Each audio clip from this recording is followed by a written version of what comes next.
സീനേ ഉള്ളെങ്കിൽ ഞാൻ ചെയ്യാൻ റെഡിയാണ്. ഞാൻ എപ്പോഴും ഡയറക്ടർ ഫ്രണ്ട്സിനോടാണെങ്കിലും പറയുന്നൊരു കാര്യമാണ്, ഒറ്റ കുഞ്ഞ് സീനാണെങ്കിലും ഞാനത് ചെയ്തോളാം, പക്ഷേ ആ ക്യാരക്ടർ ആ സിനിമയ്ക്ക് എന്തെങ്കിലും ഒന്ന് കോൺട്രിബ്യൂട്ട് ചെയ്യണം. പഴയ ടൈപ്പ് സിനിമകൾ വരുന്നില്ല എന്നുള്ളത് വലിയൊരു ഫാക്റ്റാണ്. കാരണം ഒരുപാട് ക്യാരക്ടേഴ്സ്, ഇപ്പം പെരുവണ്ണാപുരത്തെ വിശേഷം പോലെ, തലയണ മന്ത്രം പോലെയുള്ള സിനിമകളിലൊക്കെ ഈ ക്യാരക്ടേഴ്സിനെ കുറച്ച് സ്പേസ് ആണെങ്കിൽ ഇവരെയൊക്കെ വെൽ പ്ലേസ്ഡ് ആണ്. അവരെൻ്റെ ഈവൻ കരിക്കിലെ കലക്കാച്ചിയിലെ രൂപമാണ് ഇതിൽ പ്രസൻറ്റ് ചെയ്തത് തന്നെ, അമ്മ ക്യാരക്ടർ ആക്കാൻ വേണ്ടി പ്രസൻറ്റ് ചെയ്തത്. അതിൽ ഫുള്ള് നരപ്പിച്ചിട്ടൊക്കെയുള്ള രൂപമാണ്. എന്നാൽ പോലും പ്രൊഡക്ഷന് അയ്യോ ഇത് കണ്ടു കഴിഞ്ഞാൽ അറിയാം മേക്കപ്പ് ഇടിപ്പിച്ചതാണെന്ന്, അത് വേണ്ട, ഒറിജിനൽ അത്രയും പ്രായമുള്ളൊരു അമ്മ തന്നെ മതി എന്ന് പറഞ്ഞ് അത് ഭയങ്കര ഹിറ്റായൊരു സിനിമയായിരുന്നു. അത് സിനിമ കണ്ടപ്പോൾ എനിക്ക് ഭയങ്കര സങ്കടം തോന്നിപ്പോയി.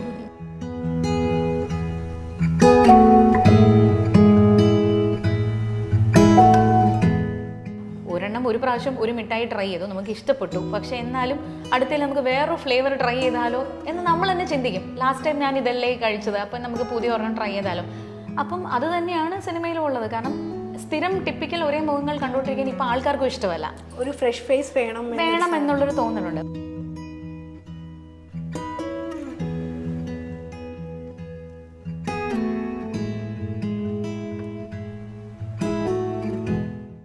പിന്നെ ചേച്ചി, ഞാനിപ്പോൾ ലാസ്റ്റ് ഇൻ്റർവ്യൂ എടുത്ത ഷൈനി സാറല്ലേ, അപ്പോൾ ചേച്ചിയാണെങ്കിലും പറയുന്നുണ്ട്, ചേച്ചിയാണെങ്കിൽ ഒരുപാട് ചെറിയ വേഷങ്ങളിലൊക്കെ ചേച്ചിയെ നമുക്ക് കാണാമല്ലോ. അപ്പോൾ ചേച്ചി എന്നോട് പറയാറുണ്ട് എനിക്കിഷ്ടമാണ്, ഞാൻ പാസിംഗ് ഷോട്ടാണെങ്കിലും ഞാൻ പോവും എന്നൊരിത് പറയുന്നുണ്ട്.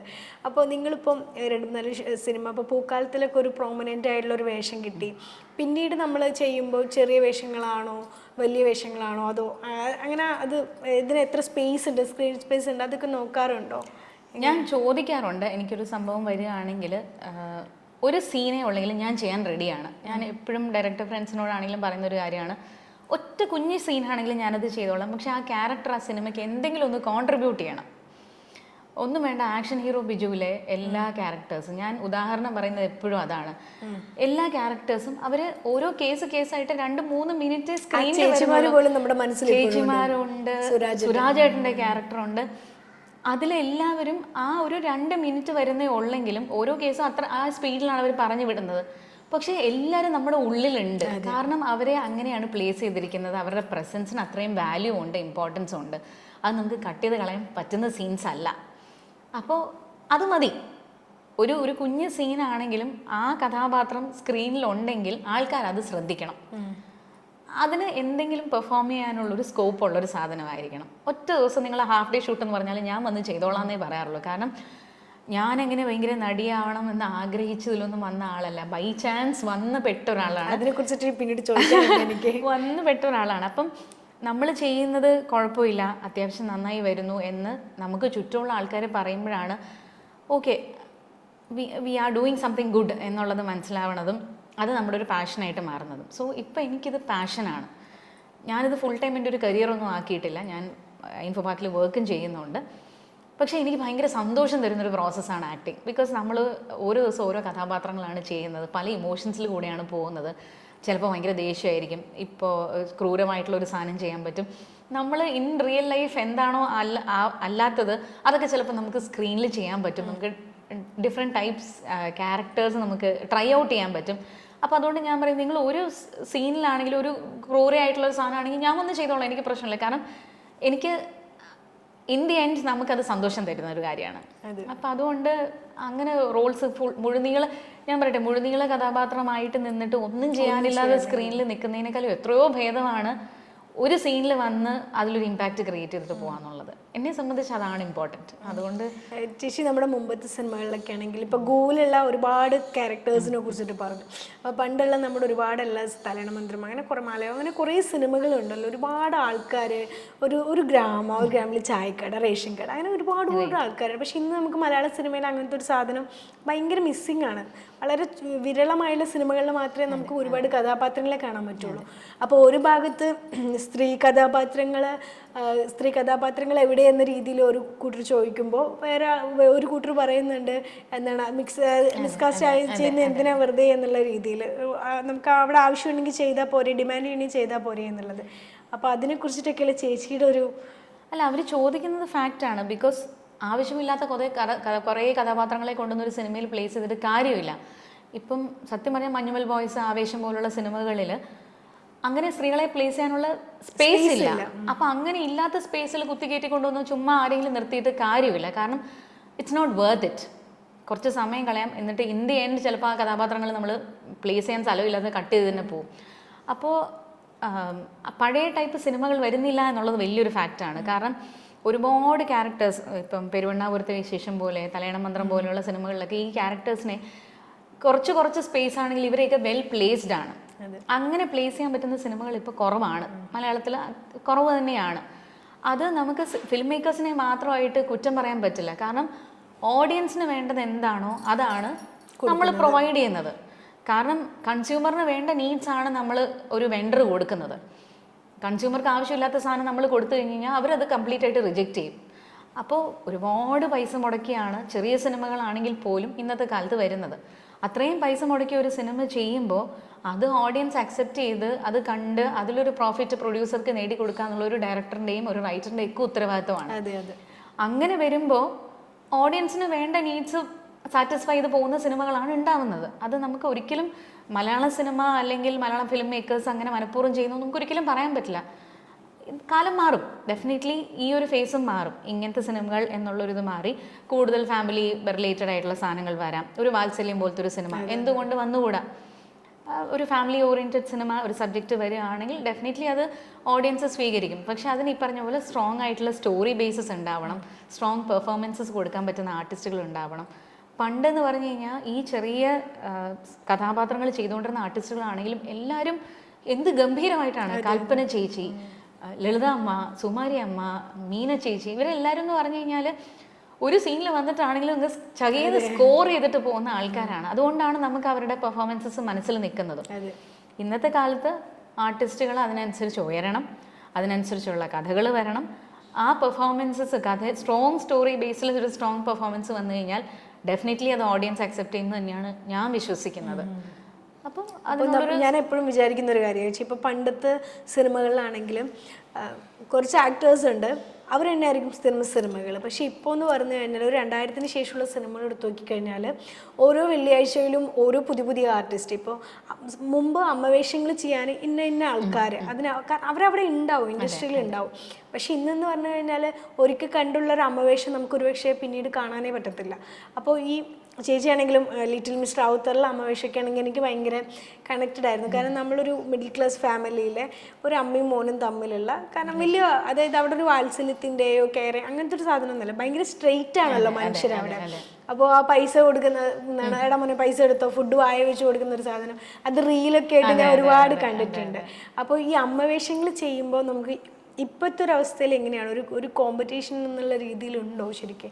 നമ്മളെ ഓർത്തിരിക്കുക, സ്ക്രിപ്റ്റ് റൈറ്റർ നമ്മളെ ഓർത്തിരിക്കുക എന്നൊരു സാധനത്തിന് വേണ്ടിയിട്ട്? അല്ല, നല്ല കോമ്പറ്റീഷനുണ്ട്. കാരണം എന്താ വെച്ച് കഴിഞ്ഞാൽ ഇപ്പോൾ സൊസൈറ്റിയുടെ ഔട്ട്ലുക്ക് മാറി, കാലം മാറി, നമുക്കുള്ള ഓപ്പർച്യൂണിറ്റീസ് കൂടി. അപ്പം ഒരുപാട് പണ്ടെന്ന് പറഞ്ഞാൽ സിനിമയിൽ അഭിനയിക്കുന്നത് മോശം എന്ന് ചിന്തിച്ചിരുന്നൊരു കാലം ഉണ്ടായിരുന്നു പണ്ട്. അന്ന് സ്ട്രഗിൾ ചെയ്ത് നിന്ന ആൾക്കാരാണ് ഷീലാമ്മയെ പോലുള്ളവർ. അപ്പോൾ അതിൽ നിന്ന് മാറി അതൊരു സ്റ്റാർഡത്തിലേക്ക് വന്നു. അതൊരു ആക്ടർ, ഒരു ക്യാരക്ടർ പെർസ്പെക്റ്റീവിലേക്ക് നല്ല സ്ട്രോങ് പെർഫോമൻസസ് ഉള്ള ആൾക്കാരെ കൊണ്ടുവരുന്നതായി. ഇപ്പം ഓപ്പർച്യൂണിറ്റീസ് കൂടുതലാണ്, ട്രൈ ഔട്ട് ചെയ്യാൻ ആൾക്കാർക്കും താല്പര്യമുണ്ട്. ഇപ്പം ആരും അങ്ങനെ റെസ്ട്രിക്റ്റ് ഒന്നും ചെയ്യുന്നില്ല, എൻ്റെ ഭാര്യ സിനിമയിൽ അഭിനയിക്കാൻ പോകരുത് അല്ലെങ്കിൽ എൻ്റെ അമ്മ പോകരുത് എന്നുള്ള ഒരു ട്രാൻസ്പെറൻ്റ് ആണ് ഇപ്പോൾ. അതെ. അപ്പം അതുകൊണ്ട് തന്നെ ഒരുപാട് പേര് ട്രൈ ഔട്ട് ചെയ്യാൻ റെഡിയാണ്. അപ്പോൾ നമുക്ക് ഓപ്ഷൻസ് ഉള്ളപ്പോൾ നമ്മളാണെങ്കിൽ എന്താ ചെയ്യുക, ഒരു പ്രാവശ്യം ഒരു മിഠായി ട്രൈ ചെയ്തു, നമുക്ക് ഇഷ്ടപ്പെട്ടു, പക്ഷേ എന്നാലും അടുത്തതിൽ നമുക്ക് വേറൊരു ഫ്ലേവർ ട്രൈ ചെയ്താലോ എന്ന് നമ്മൾ തന്നെ ചിന്തിക്കും. ലാസ്റ്റ് ടൈം ഞാൻ ഇതല്ലേ കഴിച്ചത്, അപ്പം നമുക്ക് പുതിയ ഒരെണ്ണം ട്രൈ ചെയ്താലോ. അപ്പം അത് തന്നെയാണ് സിനിമയിലും ഉള്ളത്. കാരണം സ്ഥിരം ടിപ്പിക്കൽ ഒരേ മുഖങ്ങൾ കണ്ടുകൊണ്ടിരിക്കാൻ ഇപ്പോൾ ആൾക്കാർക്കും ഇഷ്ടമല്ല. ഒരു ഫ്രഷ് ഫേസ് വേണം എന്നുള്ളൊരു തോന്നലുണ്ട്. പക്ഷേ ഫ്രഷ് ഫേസസ് വരുമ്പോൾ ഉള്ള പ്രശ്നങ്ങൾ എന്ന് പറഞ്ഞു കഴിഞ്ഞാൽ, ഇപ്പം എന്നെ ഒരു ഫ്രഷ് ഫേസ് ആയിട്ടാണ് ഇപ്പോഴും ആൾക്കാർ കാണുന്നത്. ചില ഡയറക്ടേഴ്സ് ആൻഡ് പ്രൊഡ്യൂസേഴ്സ് മാൻഡേറ്ററി ആയിട്ട് പറയും നമുക്ക് എസ്റ്റാബ്ലിഷ്ഡ് ആയിട്ടുള്ള ആൾക്കാർ തന്നെ മതി എന്ന്. അത് ഒരു ഫണി ഇത് പറയുവാണെങ്കിൽ, ഞാൻ പരസ്യവും ചെയ്യുന്നുണ്ട്. എനിക്കൊരു നാഷണൽ ആഡ് മിസ്സായത്, എൻ്റെ ഫേസ് അത്രയും രജിസ്റ്റേർഡ് അല്ല, അവർക്ക് കുറച്ചുകൂടെ എസ്റ്റാബ്ലിഷ്ഡ് ആയിട്ടുള്ളൊരു ഫേസ് വേണം എന്ന് പറഞ്ഞിട്ടൊരു പരസ്യം മിസ്സായിട്ടുണ്ട്. അതേ സമയത്ത് ഇവിടുത്തെ ഒരു പരസ്യം, രണ്ട് അടുപ്പിച്ചടുപ്പിച്ചുള്ള ദിവസങ്ങളിൽ നടക്കുന്നത്, ഇവിടുത്തെ ഒരു പരസ്യം വന്നപ്പോഴേക്കും അയ്യോ ഇവർ സ്ഥിരം കാണുന്ന അമ്മയാണ്, എസ്റ്റാബ്ലിഷ്ഡ് അമ്മയാണ്, നമുക്ക് കുറച്ചുകൂടെ ഫ്രഷ് ആയിട്ടുള്ള ആൾ മതി. അപ്പോൾ ഈ രണ്ടും കെട്ട പരുവത്തിലാണ് ഞാനിപ്പോൾ നിൽക്കുന്നത്.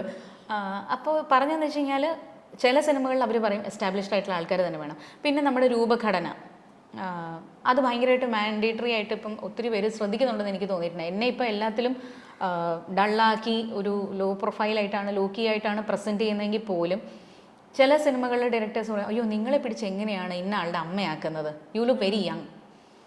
ഞാൻ പറഞ്ഞു you make me look old, എനിക്ക് അത് പ്രശ്നമില്ല. പക്ഷെ അയ്യോ ഇല്ല നിങ്ങളെ കണ്ട് പക്ഷെ ഞാൻ ചോദിക്കുന്നത് വെച്ച് കഴിഞ്ഞാൽ എൻ്റെ കാലഘട്ടത്തിൽ അല്ലെങ്കിൽ എൻ്റെ അമ്മയുടെയൊക്കെ കാലഘട്ടത്തിൽ ചെറുപ്പത്തിലേ സ്ത്രീകൾ കല്യാണം കഴിഞ്ഞ് പോകും. അപ്പോൾ മക്കൾ വലുതായി കഴിയുമ്പോഴേക്കും അമ്മമാര് യങ് ആയിട്ട് തന്നെ ഇരിക്കും, പക്ഷെ മക്കൾ മുതിർന്ന മക്കളായിരിക്കും. ആ രീതിയിൽ ഇപ്പോഴും നമ്മൾ ചിന്തിക്കുന്നില്ല. സിനിമയിൽ ചിന്തിക്കുമ്പോൾ ഇപ്പോഴും അമ്മ എന്ന് പറഞ്ഞാൽ ഈ ഒരു രൂപത്തിലുള്ള ആളായിരിക്കണം. നമ്മൾ ഈ സന്തൂർ മമ്മി ഇതുപോലെ നമ്മൾ പൊതുവെ പറയുന്നല്ലേ. അപ്പം പക്ഷെ അത് പരസ്യത്തിൽ പറ്റും. പക്ഷെ സിനിമയിൽ കാരണം എനിക്ക് തോന്നുന്നു മലയാള സിനിമ എസ്പെഷ്യലി ഭയങ്കര റോ ആയിട്ട് നാച്ചുറലായിട്ട് സിനിമകൾ കൺസീവ് ചെയ്ത് പോകുന്ന ആൾക്കാരാണ് ഇന്നത്തെ കാലത്ത് എസ്പെഷ്യലി. അപ്പോൾ അതുകൊണ്ട് തന്നെ ഏറ്റവും നാച്ചുറലായിട്ട് നമുക്കൊരാളെ സ്ക്രീനിൽ പ്രസൻറ്റ് ചെയ്യുക, അതാണ് ഡയറക്ടറായാലും ശ്രമിക്കുന്നത്. അപ്പോൾ അവർക്ക് ഒരു യങ് ലുക്കിംഗ് മദറിനെ ആക്സെപ്റ്റ് ചെയ്യാൻ ഭയങ്കര ബുദ്ധിമുട്ടാണ്. അപ്പോൾ ഞാൻ ചോദിച്ചിട്ടുണ്ട്, സുഹൃത്തുക്കളായിട്ടുള്ള ഡയറക്ടേഴ്സിനോട് ചോദിച്ചിട്ടുണ്ട്. അപ്പോൾ പറയും ചേച്ചി പക്ഷേ അത് നമുക്ക് മനസ്സിലാവും, പക്ഷെ അത് ഓഡിയൻസിന് ചിലപ്പോൾ മനസ്സിലാവില്ല. ഇവരിപ്പോഴും ചെറുപ്പമാണല്ലോ, എങ്ങനെ ഇത്രയും വലിയൊരു മോൻ്റെ അമ്മയായിട്ട് പ്ലേസ് ചെയ്യും എന്ന് ചോദിച്ചു കഴിഞ്ഞാൽ ഉത്തരവില്ല. അതുകൊണ്ട് സോഷ്യൽ മീഡിയ ഒക്കെ എത്ര active we are force to bring in ആ ഒരു ലുക്കുള്ള ടിപ്പിക്കൽ ലുക്സ് ഉള്ള ആൾക്കാരെ കൊണ്ടുവരാനായിട്ട്. അങ്ങനെ എനിക്ക് ഒരുപാട് റോൾസ് മിസ്സായിട്ടുണ്ട്. സിനിമയുടെ പേര് ഞാൻ പറയുന്നില്ല, പക്ഷെ ആ ഒരു പെർട്ടിക്കുലർ നായകൻ വളരെ ചെറുപ്പം നായകനാണെങ്കിലും അയാളുടെ അമ്മയാക്കാൻ എന്നെ പ്ലേസ് ചെയ്യാൻ പറ്റില്ല എന്ന് പറഞ്ഞിട്ട് മിസ്സായ സിനിമയുണ്ട് എനിക്ക്. അത് നമുക്ക് ഭയങ്കര സങ്കടമാണ്. കാരണം എന്ന് വെച്ച് കഴിഞ്ഞാൽ എന്തുകൊണ്ട് ഇന്നത്തെ കാലത്താണെങ്കിൽ പോലും പണ്ടിപ്പോൾ അമ്മമാർ ചെറുപ്പത്തിൽ കല്യാണം കഴിക്കുന്നു, അതുകൊണ്ട് അവർ 40s ഇരിക്കുമ്പോഴും they are young when their kids are grown up. ഇന്നത്തെ കാലത്ത് വെച്ച് ചിന്തിക്കുവാണെങ്കിൽ എല്ലാ അമ്മമാരും ഫിറ്റ്നസ് ഒക്കെ നോക്കുന്ന ആൾക്കാരാണ്. അവരവരുടെ സൗന്ദര്യം നോക്കുന്നുണ്ട്, ആരോഗ്യം നോക്കുന്നുണ്ട്. അപ്പം മക്കൾ വലുതായാലും അമ്മമാർ നല്ല നല്ല സുന്ദരികളായിട്ടിരിക്കുന്ന ഭയങ്കര യങ് ലുക്കിംഗ് ആയിട്ടുള്ള അമ്മമാരുണ്ട്, ഈവൻ പ്രായമായിട്ട് കല്യാണം കഴിച്ചാൽ പോലും. ബിക്കോസ് അത്രത്തോളം നമ്മൾ നമ്മുടെ ആരോഗ്യത്തിനും നമ്മുടെ സെൽഫ് കെയറിനും ഇമ്പോർട്ടൻസ് കൊടുക്കുന്നുണ്ട്. ഈ രണ്ട് ഫാക്ടേഴ്സ് ഉണ്ടെങ്കിൽ പോലും നമ്മുടെ രൂപത്തിലുള്ള ഒരാളെ ക്യാരക്ടറിൽ പ്ലേസ് ചെയ്യാൻ ഭയങ്കര ബുദ്ധിമുട്ടാണ് പലർക്കും. കൺഫ്യൂസ്ഡ് ആയിട്ട് അവർക്ക് വേണം എന്നുണ്ടെങ്കിൽ പോലും പല ഘടകങ്ങളിൽ വെച്ചിട്ട് ചിലപ്പോൾ പ്രൊഡക്ഷൻ സൈഡിൽ നിന്നായിരിക്കും പറഞ്ഞു അയ്യോ ഇവരെ പ്ലേസ് ചെയ്യാൻ പറ്റുമോ.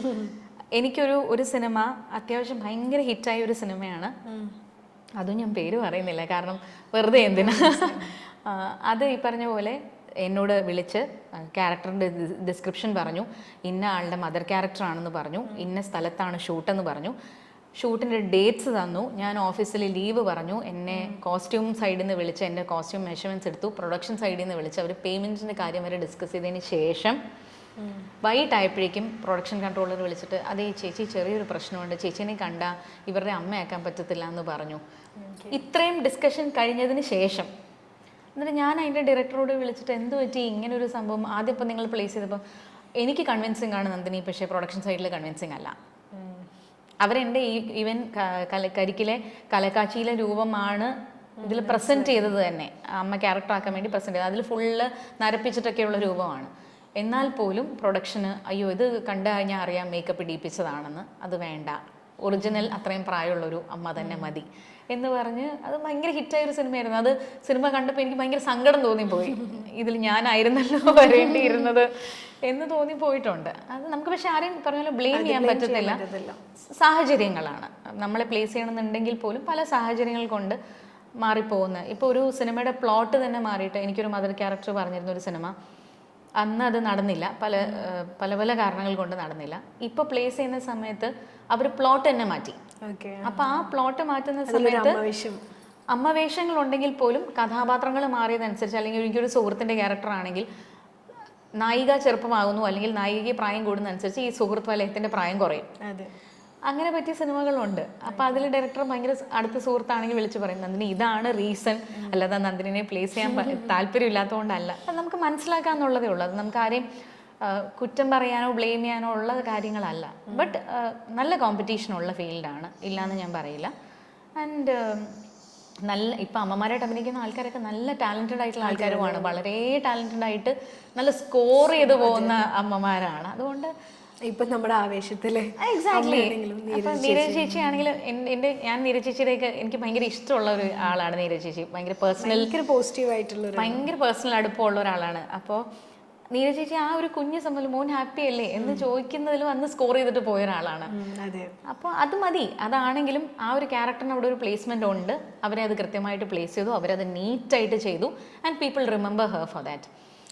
അത് ഇത്രയും ടെക്കി ആയിട്ടുള്ള ഒരാൾ എങ്ങനെയാണ് സിനിമയിലേക്ക് എത്തി എന്നുള്ളത് അറിയണം. പക്ഷേ ഇവിടെ ഇത്രയും ബ്യൂട്ടിഫുൾ ആയുള്ള കുറേ ആൻറ്റിക് പീസ് ഒക്കെ ഉള്ളപ്പോൾ നമുക്ക് അതും കൂടെ ഒന്ന് ഷോ ചെയ്യാൻ തോന്നുന്നു. ചേച്ചി ഭയങ്കര അടിപൊളിയായിട്ട് ചേച്ചിയും ഹസ്ബൻഡ് കണ്ണേട്ടനും കൂടെ മെയിൻറ്റെയിൻ ചെയ്തിട്ടുള്ള. അപ്പം നമുക്ക് അതും കൂടെ ഒക്കെ ഒന്ന് കണ്ടിട്ട് ബാക്കി വിശേഷങ്ങൾ പറയാം. കാണാൻ ചേച്ചി ഇത് നമുക്ക് ആരാധനയൊക്കെയുള്ള ഇല്ല, വച്ചാരാധനയൊന്നുമില്ല.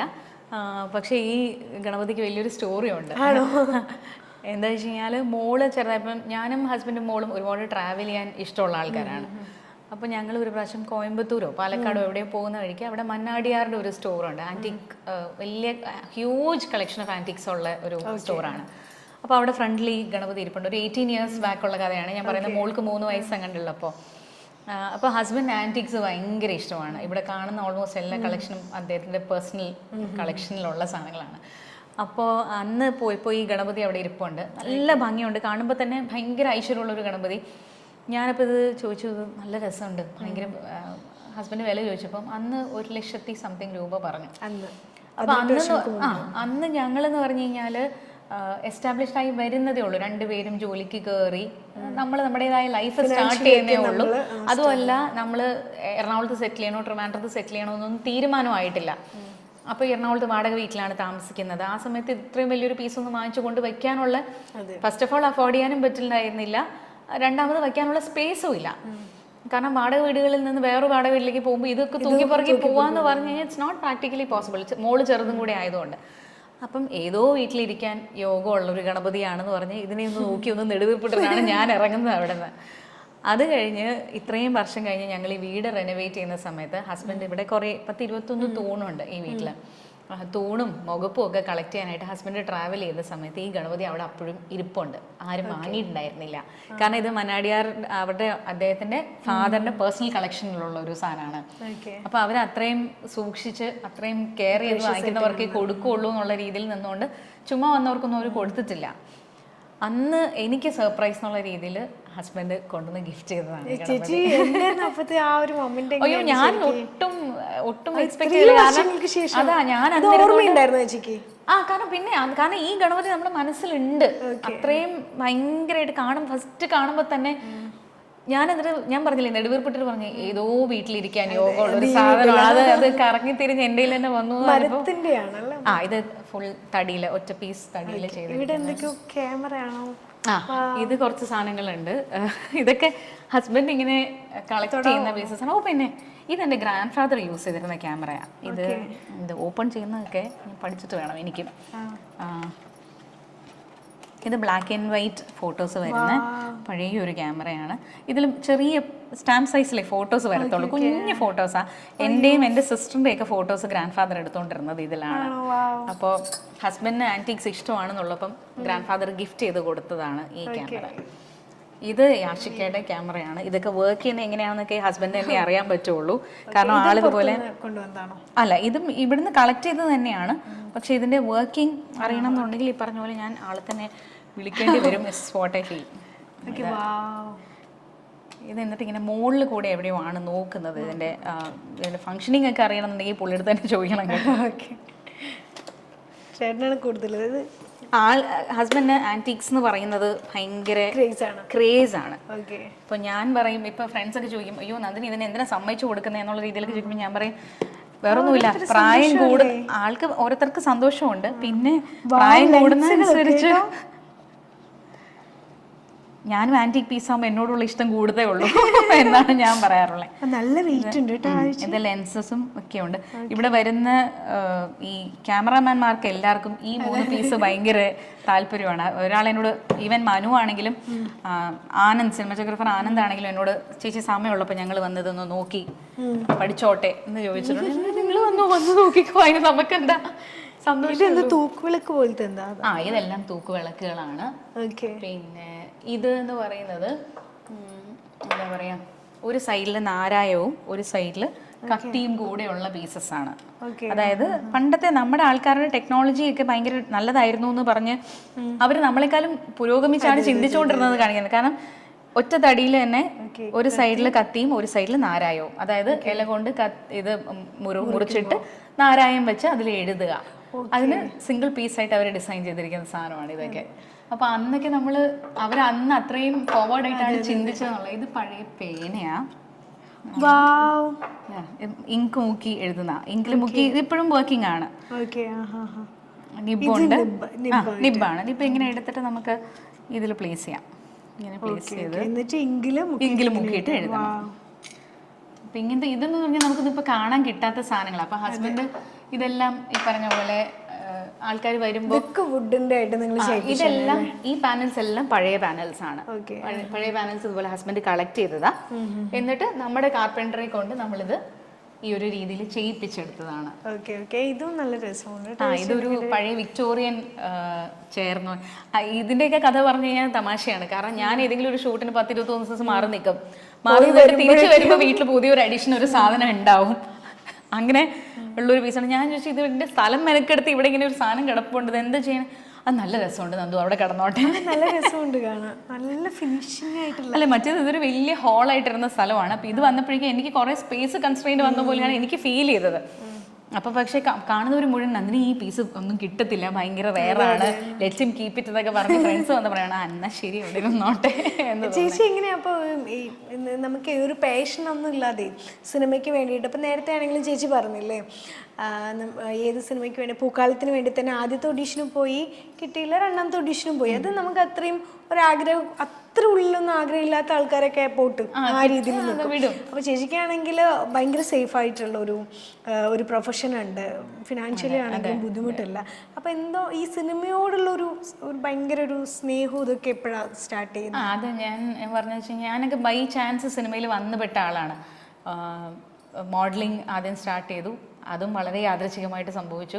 മോഡലിംഗ് വഴി പരസ്യങ്ങൾ ചെയ്യുന്ന ആൾക്കാരെ പരിചയപ്പെട്ടു, അങ്ങനെ പരസ്യങ്ങൾ ചെയ്തു തുടങ്ങി. അങ്ങനെ പരിചയപ്പെട്ടു. മോഡലിംഗ് സ്റ്റാർട്ട് ചെയ്താണ് ചേച്ചി നേരത്തെ പറഞ്ഞത്, സാരി ഉടുക്കാൻ. അതെ അതെ, അതെന്ന് വെച്ച് കഴിഞ്ഞാൽ എനിക്ക് സാരി ഉടുക്കുന്നത് ഭയങ്കര ഇഷ്ടമുള്ളൊരു, എനിക്ക് ഭയങ്കര സന്തോഷം തരുന്ന ഒരു കാര്യമാണ് സാരി ഉടുക്കൽ. എനിക്ക് നല്ല കളക്ഷൻ ഓഫ് സാരീസും ഉണ്ട്. അപ്പോൾ ഒരു ഫ്രണ്ടിൻ്റെ ഫ്രണ്ട് ഒരു ബുട്ടീക്ക് സ്റ്റാർട്ട് ചെയ്യുന്ന സമയത്ത് എൻ്റെ ഫ്രണ്ടിനോട് ചോദിച്ചു, പെട്ടെന്ന് സാരി ഉടുക്കാൻ അറിയാവുന്നുള്ള അത്യാവശ്യം പ്രസൻറ്റബിൾ ആയിട്ടുള്ള, കാരണം അവർക്ക് സാരിക്കാണ് ഇമ്പോർട്ടൻസ്. ഒരു സൗഭാഗ്യ കളക്ഷൻ എന്ന് പറഞ്ഞാൽ 2017 ഓണം കളക്ഷൻ, ഒരു റോസാൻസ് എന്നുള്ള ബുട്ടീക്കാണ് അത് ചെയ്തത്. അപ്പോൾ റോസാൻസിലെ അനില്യ എൻ്റെ ഫ്രണ്ട് അനുവിനെ കോൺടാക്ട് ചെയ്തിട്ട് ഇങ്ങനെ പരിചയമുള്ള ആരെങ്കിലും ഉണ്ടോ എന്ന് ചോദിക്കുന്നു. അനു എന്നോട് പറയുന്നു അനു ചെയ്യുന്നുണ്ട്, നന്ദിനി കൂടെ വാ എന്ന് പറഞ്ഞിട്ട് അങ്ങനെയാണ് ഫസ്റ്റ് ഞാൻ ക്യാമറയുടെ മുമ്പിൽ ഒരു സാരി കൊടുത്ത് നിൽക്കുന്നത്. ആ ഫോട്ടോസ് പക്ഷെ ആ സമയത്തെ മാതൃഭൂമിയുടെ കല്യാണത്തിനൊക്കെ ശേഷമല്ലേ, പിന്നെ മോള് 9th 8th കഴിഞ്ഞ 9th നിൽക്കുന്ന സമയത്താണ്. ആ സമയത്താണ് ഞാനിതൊക്കെ സ്റ്റാർട്ട് ചെയ്യുന്നത്. അതുവരെ ഇങ്ങനൊരു സങ്കല്പമേ ഇല്ല. ഞാനൊരു ക്യാമറയുടെ മുമ്പിൽ നിൽക്കുന്നോ ഡയലോഗ് പറയുന്നോ ഇമോട്ട് ചെയ്യുന്നോ ഒന്നും സ്വപ്നത്തിൽ പോലും ഞാൻ വിചാരിച്ചില്ല. എൻ്റെ വീട്ടുകാർക്കും അറിയില്ല ഞാനിങ്ങനെ ചെയ്യുന്നത്. അതുകൊണ്ട് ഫ്രണ്ട്സിനൊക്കെ അതിശയമാണ്, നന്ദിനി ഏതെങ്കിലും കാലത്ത് അഭിനയിക്കുന്നു വിചാരിച്ചിട്ടില്ല എന്നുള്ളതാണ് അവർ പറയുന്ന ഒരു കാര്യം. അപ്പോൾ ആ ഫോട്ടോസ് മാതൃഭൂമിയുടെ നഗരം പേജിൽ ഓണം ട്രെൻഡ്സ് ഒക്കെ വരുമല്ലോ, അത് വന്നു. അത് കണ്ടു കഴിഞ്ഞപ്പോൾ വേറൊരു ഫ്രണ്ട്, രൂപ ജോർജ് എന്നാണ് പേര്, അത്യാവശ്യം നല്ലൊരു സോഷ്യലൈറ്റ് ആണ്, ഒരുപാട് സോഷ്യൽ സർവീസ് ആക്ടിവിറ്റീസ് ഒക്കെ ചെയ്യുന്ന ഒരാളാണ്. അപ്പോൾ രൂപ എൻ്റെ ഫേസ്ബുക്ക് ഫ്രണ്ടാണ്. രൂപ കണ്ടിട്ട് ചോദിച്ചു, നന്ദിനി താല്പര്യമുണ്ടോ ഇത് കണ്ടിന്യൂ ചെയ്യാനായിട്ട്, because you look very good. അപ്പം ഇങ്ങനത്തെ ഞാൻ ഫോട്ടോഗ്രാഫേഴ്സ് ആരെങ്കിലും ചോദിച്ചാൽ ഞാൻ നമ്പർ കൊടുക്കട്ടെ എന്ന് ചോദിച്ചു. ഞാൻ പറഞ്ഞു കുഴപ്പമില്ല, എനിക്ക് ജോലി അഫക്റ്റ് ചെയ്യാത്ത രീതിയിൽ, ഫാമിലീനെ അഫക്റ്റ് ചെയ്യാത്ത രീതിയിൽ എന്താണെങ്കിലും. ഹസ്ബൻഡും പറഞ്ഞു if it gives you happiness just go.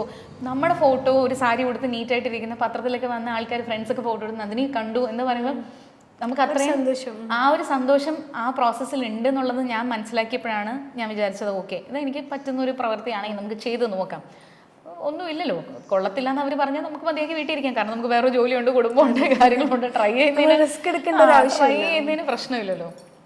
അങ്ങനെ ഇപ്പോൾ രൂപ പറഞ്ഞിട്ട് വനിതയുടെ ആർട്ടിക്കിൾ ഷൂട്ട്സിന് വേണ്ടിയിട്ട് വനിതയിലെ ഫോട്ടോഗ്രാഫേഴ്സ് ആരും ഒക്കെ കോൺടാക്ട് ചെയ്തു. അങ്ങനെ വനിതയിൽ സ്ഥിരം കുറേ നാൾ ആരോഗ്യ മാസികയിലും വനിതയിലും ആർട്ടിക്കിൾ ഷൂട്ട്സ് ചെയ്യുമായിരുന്നു. അപ്പോൾ ഫേസ് കുറച്ച് ഫെമിലിയർ ആയി. ഫോട്ടോഗ്രാഫേഴ്സ് 1-2 പേര് എന്നോട് ഇൻസ്റ്റാഗ്രാമിൽ ഫോട്ടോ ഷൂട്ട്സിന് വേണ്ടിയിട്ട് ബൂട്ടീക്സിൻ്റെ ഒക്കെ ആണെങ്കിൽ റിക്വസ്റ്റ് വന്നു തുടങ്ങി. അങ്ങനെയാണ് ഞാൻ യാദൃച്ഛികമായിട്ട് മോഡലിംഗ് അതും എല്ലാം ചെയ്യുന്നത് ശനിയാഴ്ചയാണ്. കാരണം സാറ്റർഡേ ഹസ്ബൻഡും മോളും ബിസിയാണ്, ഞാൻ ടോട്ടലി ഫ്രീയുമാണ്. കാരണം എനിക്ക് സാറ്റർഡേ അവധിയാണ്.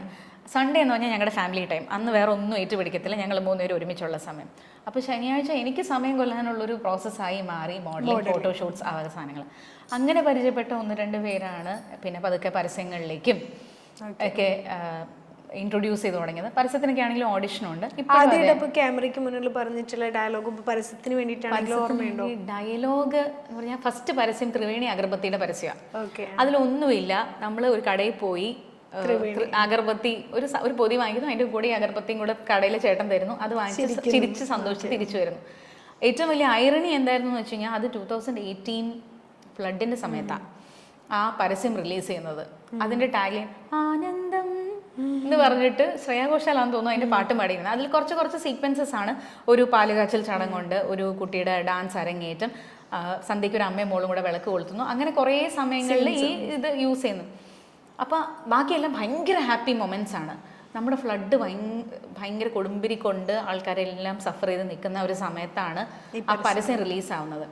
അതിൽ ഏറ്റവും സട്ടിലായിട്ടുള്ളൊരു സാധനം, ഞാൻ ഈ കടയിൽ പോയി സാധനം വാങ്ങിക്കുന്നതാണ്.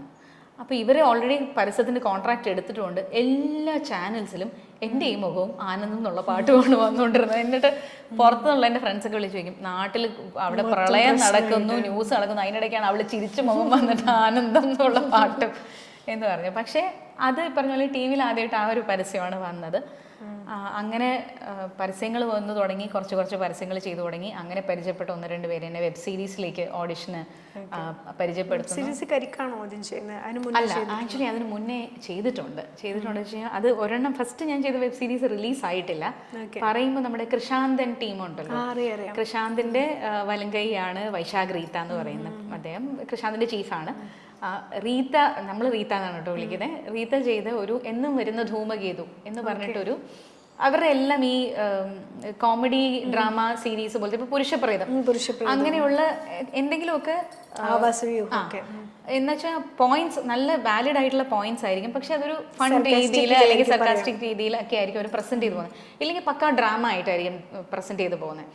അപ്പോൾ കൃഷാന്ത് സ്ക്രിപ്റ്റ് എഴുതി വൈശാഖ് ഡയറക്റ്റ് ചെയ്യുന്ന പ്രോജക്റ്റിലേക്ക് എന്നെ, അതിൻ്റെ സിനിമാറ്റോഗ്രാഫറുണ്ട് വിഷ്ണു പ്രഭാകർ എന്നാണ് പേര്. വിഷ്ണു ആണ് എന്നെ അവരിലേക്ക്, വിഷ്ണുവിൻ്റെ കൂടെ ഞാൻ ഫോട്ടോഷൂട്ട്സ് പ്ലാൻ ചെയ്തിട്ടുണ്ടായിരുന്നു. അങ്ങനെ എന്നെ ഇൻട്രൊഡ്യൂസ് ചെയ്യുന്നു, ഓഡിഷൻ തരുന്നു. അതിലെ കഥാപാത്രം ഇതുപോലൊരു കോളേജ് ലെക്ചറാണ്, കോട്ടൺ സാരീസ് ഉടുത്ത് നടക്കുന്ന, വലിയ പൊട്ട് വെച്ച് നടക്കുന്ന ഒരു കഥാപാത്രം. അതാണ് ആദ്യമായിട്ട് ചെയ്യുന്നത്. അതാണ് എൻ്റെ ആദ്യത്തെ വെബ് സീരീസ് എന്ന് പറയുന്നത്. സിനിമ യമണ്ടൻ ഈ പറഞ്ഞ പോലെ. അപ്പോൾ പക്ഷേ വെബ് സീരീസ് റിലീസ് ആയിട്ടില്ല. ഇല്ല, അതൊരു 4 എപ്പിസോഡ് കഴിഞ്ഞ് വന്നിരിക്കുന്ന സമയത്ത് റീത്തയ്ക്ക് പുറത്ത് പഠിക്കാനുള്ളൊരു ഓഫർ വന്നു. അതിന്റെ കൂടെ തന്നെ ഇവരതിന് മുമ്പ് ഫസ്റ്റ് ചെയ്ത ഒരു പടമുണ്ട്, വൃത്താകൃതിയിലെ ചതുരം. അപ്പോൾ വൃത്താകൃതിയിലെ ചതുരം ഫെസ്റ്റിവൽസിലെല്ലാം സെലക്റ്റഡ് ആയി. അപ്പോൾ അവർക്ക് ആ പടം ട്വീക്ക് ചെയ്യണം, അതിൽ സബ് ടൈറ്റിൽസ് ഇടണം, ഫെസ്റ്റിവൽസിന്റെ ഫോർമാറ്റിൽ അവർക്ക് പ്രസന്റ് ചെയ്യണം. അപ്പോൾ എല്ലാവരും they got busy with it. പിന്നെ ആ പ്രോജക്റ്റ് അങ്ങ് നിന്ന് പോവാണ് ചെയ്തത്. ഷൂട്ടിംഗ് ഒക്കെ കഴിഞ്ഞായിരുന്നു അല്ലേ? 4 എപ്പിസോഡിന്റെ ഷൂട്ട് കഴിഞ്ഞു, ഡബ് കഴിഞ്ഞായിരുന്നു. പക്ഷേ അതുകൊണ്ട് എനിക്ക് ആ ഒരു ടീമിനെ പരിചയപ്പെടാൻ പറ്റി, ഒരുപാട് നല്ല സുഹൃത്തുക്കളെ കിട്ടി. പിന്നെ ചെയ്ത വെബ് സീരീസ് എന്ന് പറയുന്നത് മനോരമ മാക്സിന് വേണ്ടിയിട്ട് ഉള്ളം എന്ന് പറഞ്ഞിട്ടൊരു സീരീസാണ്. അതൊരു സൈക്കോളജിസ്റ്റിന്റെ കേസ് ഡയറി. നമ്മുടെ ഇവിടുത്തെ ഒരു ഫേമസ് സൈക്കോളജിസ്റ്റ് ഉണ്ട് ശൈലേഷ മാമിന്റെ കേസ് ഡയറീസിനെ ബേസ് ചെയ്തിട്ടുള്ള ഒരു 6 എപ്പിസോഡുള്ളൊരു സീരീസ് ആയിരുന്നു. അത് മനോരമ മാക്സിലാണ് വന്നത്. അതിലൊരു എപ്പിസോഡിൽ മെയിൻ കഥാപാത്രമായിട്ടാണ് ഞാൻ വന്നത്.